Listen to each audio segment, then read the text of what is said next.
Today we're looking at the new Canon EOS 550D. Although they look the same, like identical twins, one is slightly spicier than the other. If you look on the rear of the 550D, the buttons have been enlarged, so even sausage-fingered people can find it easy to press the buttons. Aesthetically, there aren't that many differences. But what makes the difference is inside the camera. So we're going to take it out for a little field test. So, to test the new Canon EOS 550D, we've come to the Happy Valley Racecourse to watch some little people riding some horses.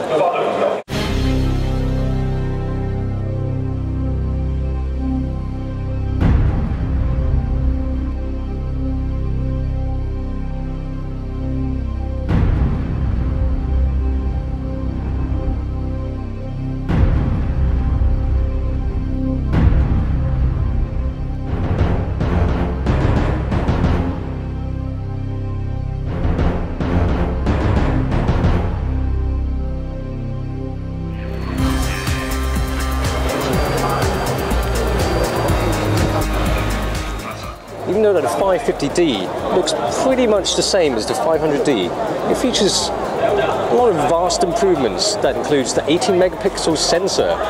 But you'd have to be the most pedantic of pixel peepers to notice the difference between the 18 megapixel 550D and the 15 megapixel 500D. Alright, it might help if we take the lens cap off.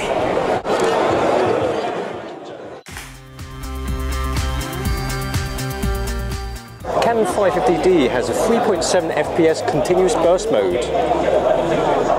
So hopefully I can get a good shot from this. Here they come.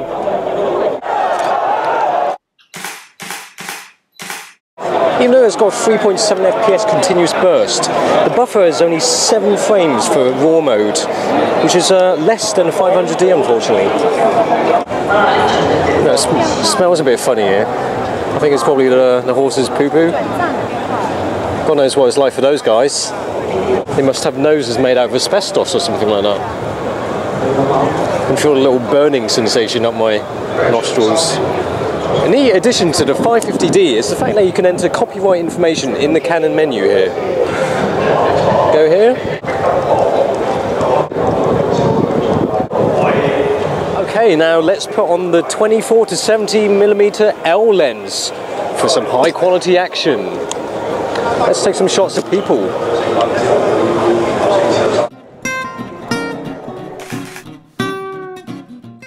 Now the Canon 550D allows me to set the maximum auto ISO. So I can set the limit to 3200, for example. And the performance is pretty impressive at ISO 3200. Some guy's just covered his face with a newspaper. He's obviously embarrassed to be a gambler. And I'm going to use live view. The focus in live view is a little bit slow, but it gets the job done. With the Canon 550D, you get 5 stops of exposure compensation, plus and minus. The Canon 550D features an IFCL metering system with a 63 zone dual layer metering system, similar to the one found in the Canon 7D.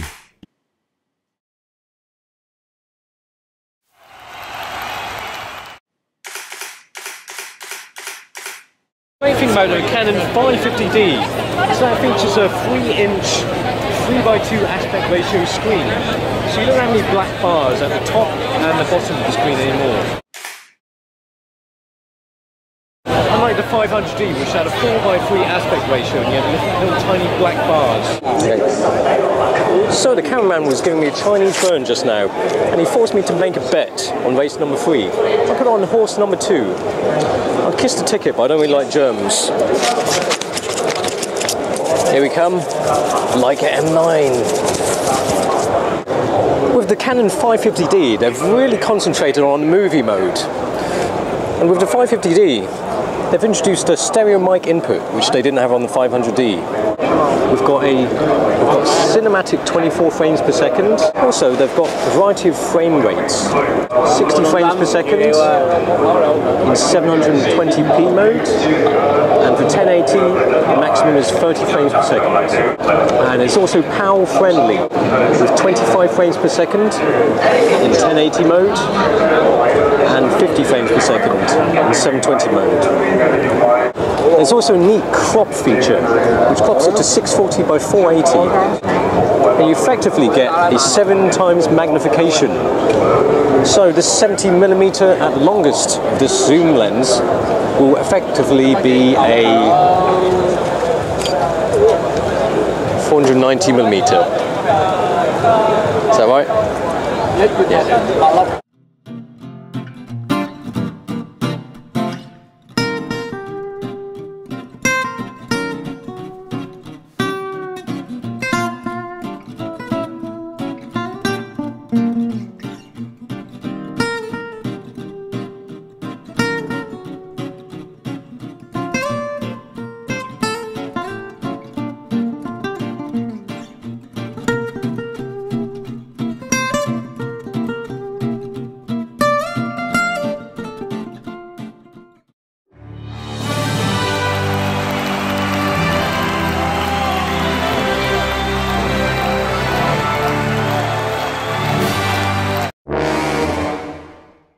Unfortunately, luck was not on our side.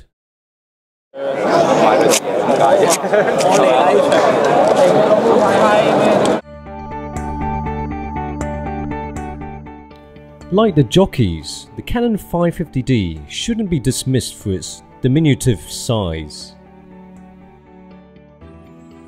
Canon have packed a lot of good features in this tiny little body.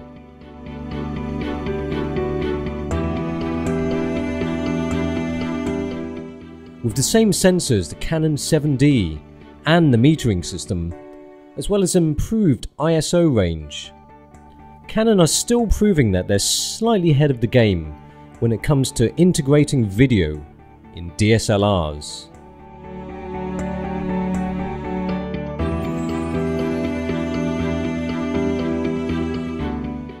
The small body of the Canon 550D conceals big performance, which puts it firmly at the front of the pack of the entry-level DSLRs.